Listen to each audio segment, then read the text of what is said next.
إن الحمد لله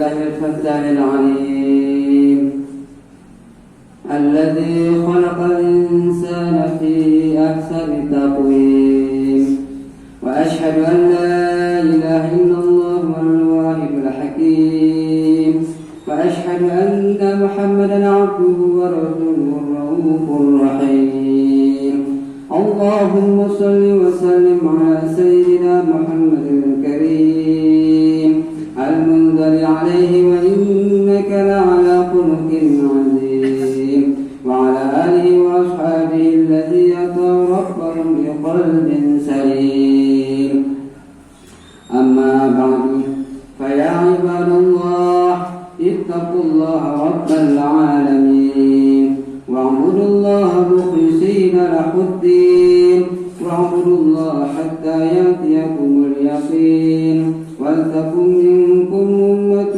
يدعون إلى الخير ويأمرون بالمعروف وينهون عن المنكر وأولئك هم المفلحون.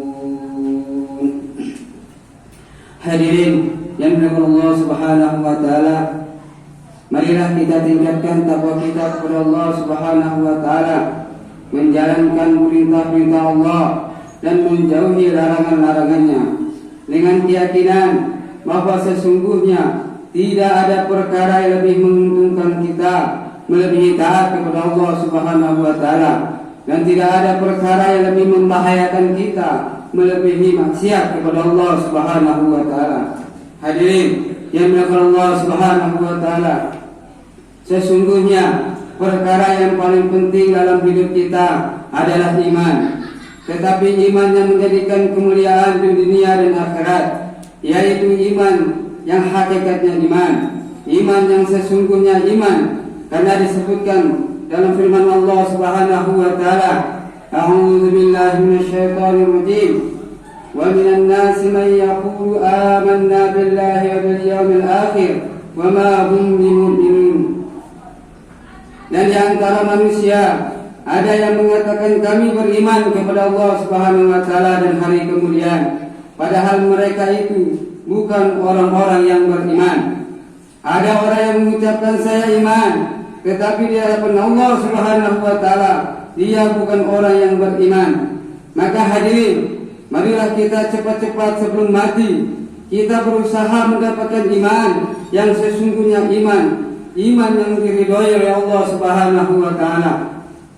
Iman yang hakikatnya iman yang sesungguhnya iman, itu ada tanda-tandanya. Orang yang beriman kepada Allah Subhanahu wa taala dengan sesungguhnya iman, maka dia akan merasa sebagai hamba Allah, bertempat di bumi Allah, di bawah langitnya Allah, dikuasai oleh Allah Subhanahu wa taala, dilihat oleh Allah, diawasi oleh Allah. Orang yang mempunyai iman seperti ini menumbuhkan perasaan-perasaan, menumbuhkan sikap-sikap, punya rasa takut kepada Allah Subhanahu wa taala, punya harapan-harapan kepada Allah. Orang yang punya iman seperti itu pasti dia merasakan dalam hatinya tidak ada yang membahayakan melebihi murkanya Allah Subhanahu wa taala, dan tidak ada perkara yang lebih menguntungkan melebihi ridhonya Allah Subhanahu wa taala. Orang yang beriman kepada Allah Subhanahu wa taala dengan sesungguhnya iman, dirinya selalu berharap kepada Allah, berdoa kepada Allah, selalu meminta kepada Allah, karena khawatir dosa-dosanya menjadi murkanya Allah Subhanahu wa taala.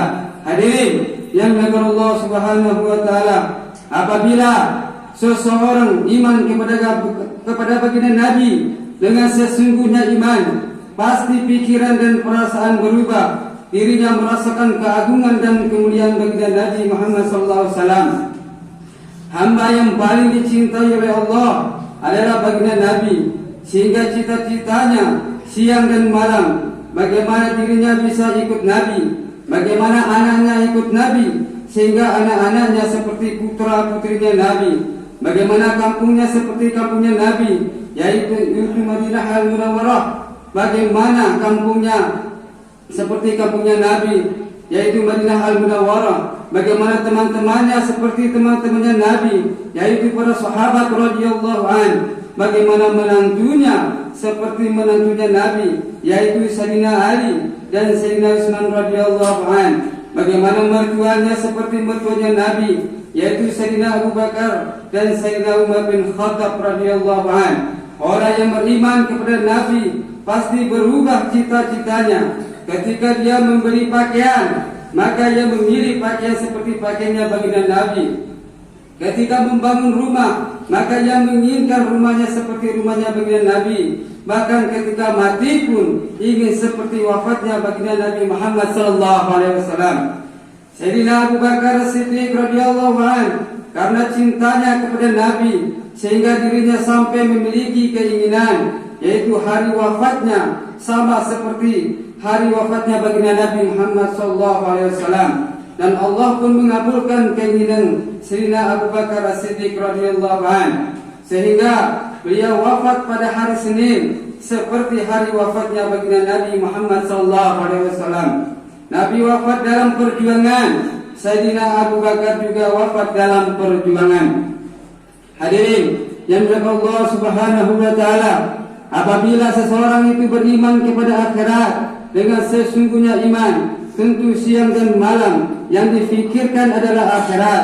Bagaimana rumahku jadi bekal untuk akhirat, bagaimana anak-anak menguntungkan akan aku di akhirat, bagaimana hartaku menyelamatkan aku di akhirat, bagaimana hidupku ada gunanya untuk aku di akhirat. Sehingga yang difikirkan hanya bagaimana akhiratku, bagaimana akhiratku, bagaimana akhirat istriku, bagaimana pula akhirat tetanggaku. Seperti itulah tanda-tanda orang yang beriman pada akhirat. Maka perkara ini bisa kita rasakan dalam hati kita, kita pikirkan dalam pikiran kita. Apakah kita ini sudah ada tanda-tanda hakikatnya iman ataukah tidak?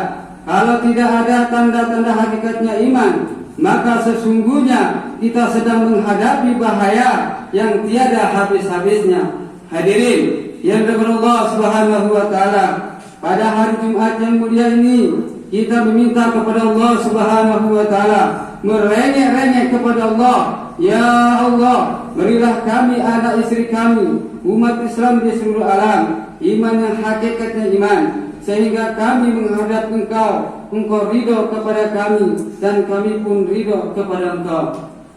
Ya Allah wa iyyakum minal faizin al-aminin wa adkhalna wa iyyakum fi zumratil muttaqin al-mu'minin al-muqinin. A'udzu billahi minasy syaithanir rajim. Bismillahirrahmanirrahim. Wal 'asri innal insana lafi khusr illa alladhina amanu wa 'amilus solihati wa tawasaw bil haqqi wa tawasaw bis sabr. Wa qur rabbighfir warham anta khairur rahimin.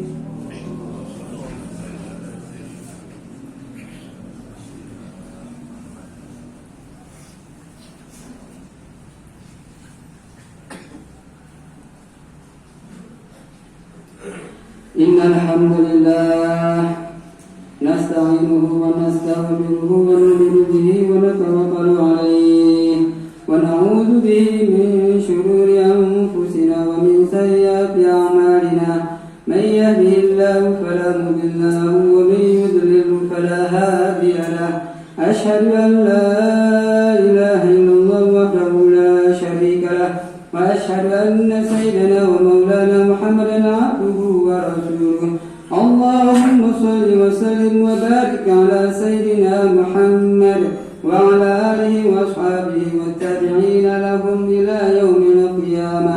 أما بعد فيا عباد الله اتقوا الله حق تقاته ولا تموتن إلا وأنتم مسلمون واعلموا أنكم قادمون إلى الله ولتنظر نفس ما قدمت لغد واتقوا الله إن الله خبير بما تعملون. وأنيبوا إلى ربكم وأسلموا له من قبل أن يأتيكم العذاب ثم لا تنصرون. واعلموا أن الله تبارك وتعالى قد قال في كتابه الكريم فقال قولا كريما إن الله